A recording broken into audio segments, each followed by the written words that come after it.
جب ماہ صیام رمضان المبارک جلوہ گر ہوتا ہے، جنت کے 8 دروازے کھول دیے جاتے ہیں، جہنم کے دروازے بند کر دیے جاتے ہیں اور شیاطین جکڑ دیے جاتے ہیں۔ اللہ جل شانہ اس موسم رحمت میں خاص عنایات اپنے بندوں پہ فرماتا ہے۔ ایک نفل ادا کرنے سے فرض ادا کرنے کا ثواب ملتا ہے اور ایک فرض ادا کرنے سے 70 فرائض ادا کرنے کا ثواب ملتا ہے۔ اسی طرح راہ خدا میں 1 روپیہ دو گے تو 70 روپے خرچ کرنے کا ثواب ملے گا۔ اسی طرح باقی نیکیاں بھی جتنی بھی ہم کرتے ہیں، وہ ایک نیکی کریں گے تو 70 گنا اجر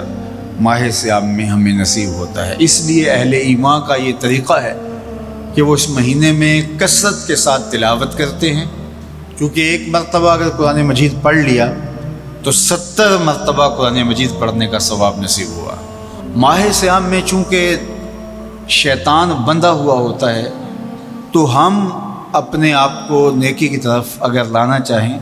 تو اتنی رکاوٹیں نہیں ہوتی جتنی عام دنوں میں ہوتی ہیں، لیکن اس کے باوجود بہت سارے لوگ ہیں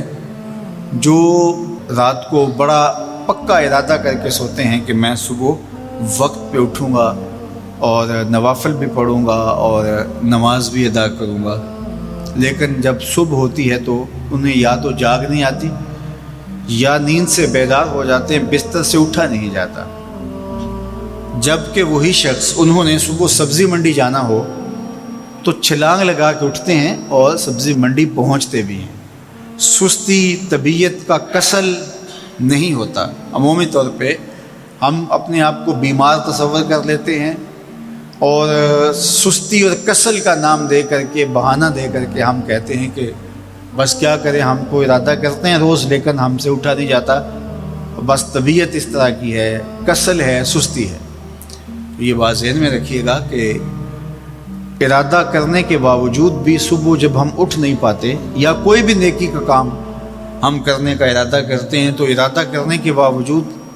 ارادہ ہی رہ جاتا ہے، ہم کر نہیں پاتے، تو اس کا سبب یہ ہوتا ہے کہ بہت سارے ہم گناہ کر چکے ہیں اور ان گناہوں کی وجہ سے ہم نیکی کی توفیق نہیں پاتے۔ حضرت حسن بصری رضی اللہ تعالی عنہ نے یہی وجہ اس کی بیان فرمائی ہے، تو اس کا بہترین طریقہ یہ ہے کہ توبہ کی جائے، اور توبہ بھی سچے دل سے کی جائے، رو رو کے اللہ سے گناہوں کی معافی مانگی جائے، اور سچے دل سے جب توبہ کی جائے تو پھر سارے گناہ نہ صرف مٹا دیے جاتے ہیں بلکہ ان کو بدل کے نیکیوں میں تبدیل کر دیا جاتا ہے۔ تو ماہ صیام کے اندر پختہ عزم کریں اور اس عزم کو عمل کی شکل دینے کے لیے سچی توبہ کریں کہ ہمارا یہ رمضان اس طرح سے گزرے، یہ مہینہ اس طرح سے بسر ہو کہ ہم اس مہینے میں اللہ تعالیٰ کی قربت حاصل کر لیں، ہم گناہوں سے پاک ہو جائیں اور ہم جو ثمرات ہیں، جو فوائد ہیں اس مہینے کے، وہ ہم سمیٹ سکیں۔ تو یہ وہ مہینہ ہے جس کے انتظار میں میرے اور آپ کے آقا و مولا اپنی آنکھیں لگائے ہوتے تھے اور دن گن گن کے وقت گزارتے تھے کہ ماہ صیام آ رہا ہے۔ تو اس مہینے کا عزت کے ساتھ، تکریم کے ساتھ، اعزاز کے ساتھ استقبال کرو اور اس کو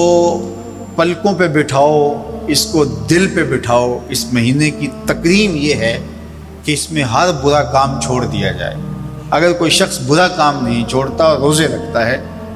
تو میرے اور آپ کے آقا و مولا کا ایک فرمان سن لیجئے، من لم یدع قول الزور والعمل بہ فلیس للہ حاجۃ فی ان یدع طعامہ و شرابہ۔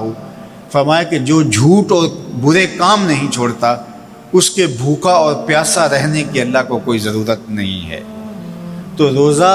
خوراک بچاؤ مہم نہیں ہے جو چلائی جاتی ہے، بلکہ یہ تزکیہ نفس کا موسم ہے، باطن کی صفائی کا موسم ہے، اور باطن کی صفائی نہیں ہوتی جب تک ہم کوشش کریں۔ آپ کے بدن پہ بہت ساری میل چڑھی ہوئی ہے اور جمی ہوئی ہے بدن کے ایک ایک عضو پہ میل، تو آپ پانی میں چھلانگ لگا کے باہر بھی آ جاتے ہیں تو میل نہیں اترتی، چلو کچھ نہ کچھ فرق تو ضرور پڑ جاتا ہے، لیکن میل نہیں اترے گی۔ میل کب اترے گی؟ جب آپ اپنے بدن کو مل مل کے اس کے اوپر صابن لگا کر کے اچھی طرح سے اس کو جب اتاریں گے محنت کوشش سے، تو پھر آپ کا بدن مہک جائے گا، ہلکا پھلکا ہو جائے گا، میل اتر جائے گی۔ یہ موسم رحمت ہے، اللہ کی رحمتوں کا می برسے گا، اس سے کچھ نہ کچھ فائدہ تو ہوگا ہی، لیکن حقیقی فائدہ وہی حاصل کرے گا جو اپنے گناہوں کو مل مل کے دھوئے گا اور اپنے آپ کو صاف کرنے کی کوشش کرے گا۔ تو اپنے من کے میل اتارنے ہیں، اپنے باطن کے میل اتارنے ہیں، اپنے اعمال کی درستگی کی کوشش کرنی ہے۔ صلاۃ التراویح مسجد میں نہیں آ سکتے تو گھروں میں پڑھ لیجئے، جس طرح بڑی عمر والے لوگوں کو، بیمار لوگوں کو کہا گیا کہ آپ گھروں میں پڑھ لیں، بچوں کو کہا گیا، لیکن چھوڑیے گا نا، یہ رمضان المبارک کا خاص عمل ہے۔ آج کل دین بیزار طبقہ مختلف جگہوں پہ بیٹھ کے مسجد پر، مدرسے پر، تراویح پر،